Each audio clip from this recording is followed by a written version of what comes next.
Di Jawa Tengah, Saudara, yang menjadi kandang banteng, survei Litbang Kompas 20 hingga 25 Juni menunjukkan elektabilitas Kaisang Pangarep menjadi yang tertinggi, namun unggul tipis dari Kapolda Jawa Tengah, Saudara, Irjen Ahmad Lutfi.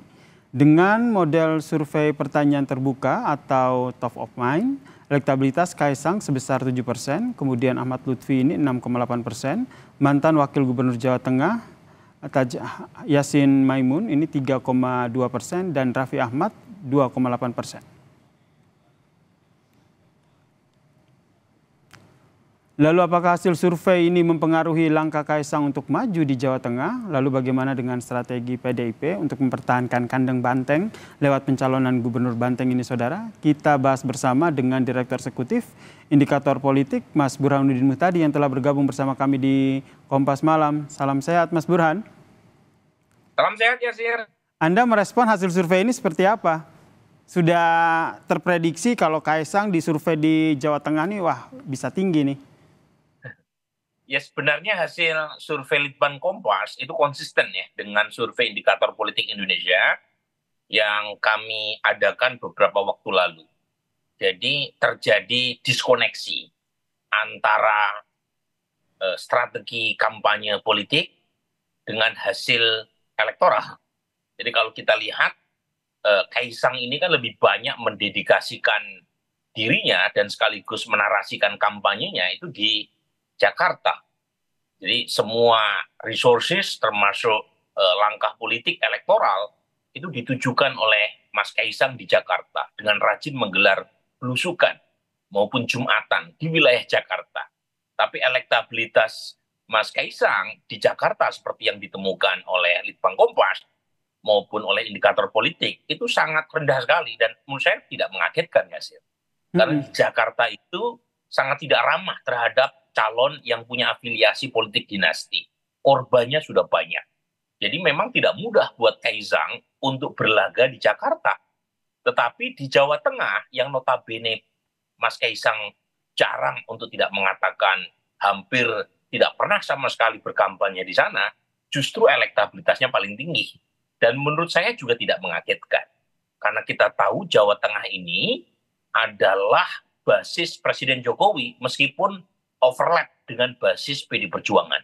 Tetapi magnet Presiden Jokowi itu sangat kuat sehingga menetes ke Mas Kaisang. Meskipun Mas Kaisang tidak pernah sekalipun berkampanye di Jawa Tengah. Jadi menurut Anda nih, meskipun ini disebut sebagai kandang banteng begitu, namun pengaruh dari Joko Widodo ini lebih mendominasi ya, sehingga membuat Kaisang ini surveinya tinggi di sana. Iya betul, jadi kalau kita mengacu pada pengalaman 2024,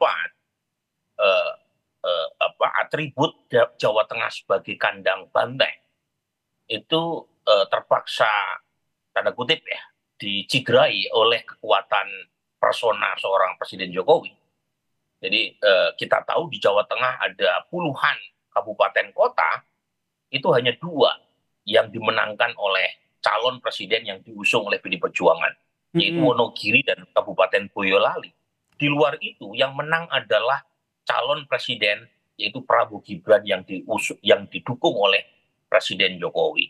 Jadi itu menunjukkan sekali lagi bahwa predikat sebagai kandang banteng untuk 2024 itu terpaksa harus dievaluasi karena Sudah ternyata bergeser begitu ya, ke pengaruh Joko Widodo begitu.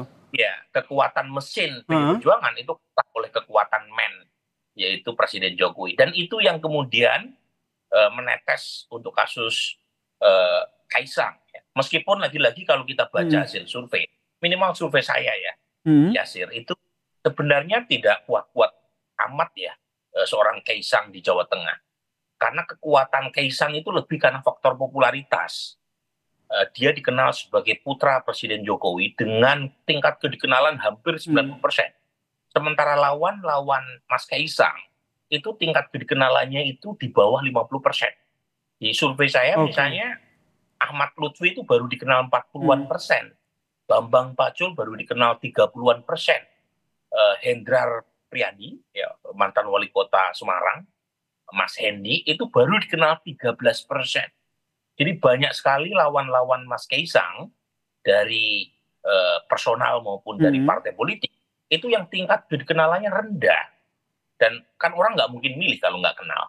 Jadi Nah, Mas menurut Anda Kaisang Kaisang ini menguntungkan dari masih unggul karena tingkat keterkenalannya ya? Meskipun kalau kita lihat hasil survei Litbang Kompas ini ada potensi keterpilihan begitu. Ini juga lumayan tinggi yaitu 50%.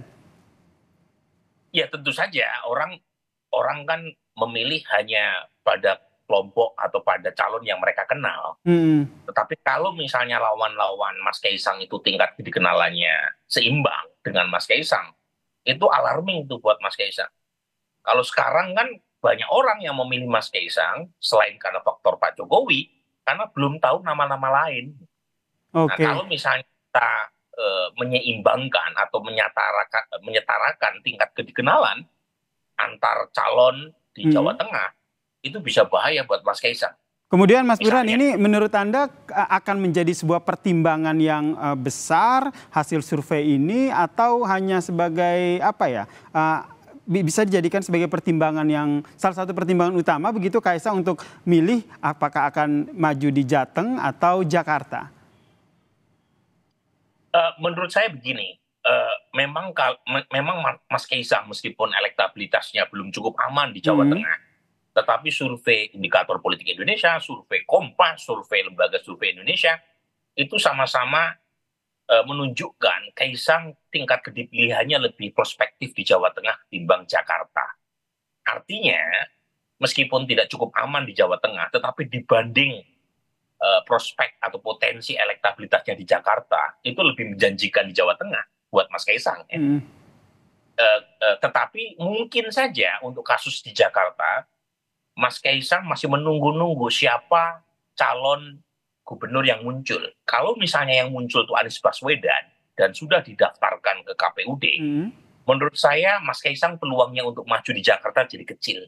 Karena bagaimana? Menurut Anda kecil gitu, tapi kalau kita lihat nih Joko Widodo sendiri dan juga koalisi Indonesia Maju begitu lebih rela melepas Kaisang untuk tidak di Jakarta atau lebih ke Jateng? Tadi saya belum menyelesaikan jawaban silakan. saya. Dipotong nih. Jadi kalau misalnya Mas Anies yang maju di Jakarta, itu peluang buat Kaisang untuk maju di Jakarta menjadi kecil. Karena untuk mengalahkan Mas Anies itu berat. Kalau misalnya Koalisi Indonesia Maju mengusung Mas Kaisang, baik sebagai calon gubernur atau wakil gubernur. Karena realistis saja, Mas Anies ini elektabilitasnya paling tinggi. Nah mungkin kalau Anies maju di Jakarta, potensi Mas Kaisang maju di Jawa Tengah jadi lebih besar. Tapi kalau misalnya Mas Anies tidak maju di Jakarta, entah karena sebab jadi menteri atau karena persoalan lain, mungkin saja Mas Kaisang akan terbuka untuk maju di Jakarta. Itu pun menunggu hasil survei, karena bagaimanapun survei Kompas jelas menunjukkan elektabilitas Mas Kaisang di Jakarta itu sangat tidak kompetitif. Anda melihatnya ke depannya nanti akan seperti apa nih strategi Kaisang? Akan, wah ini udah jadi sebuah modal awal yang bagus ini 7% begitu, akan semakin menggenjot tingkat keterkenalannya sehingga popularitasnya jadi lebih tinggi di Jawa Tengah atau seperti apa? Ya, menurut saya dia akan wait and see untuk dua wilayah ini.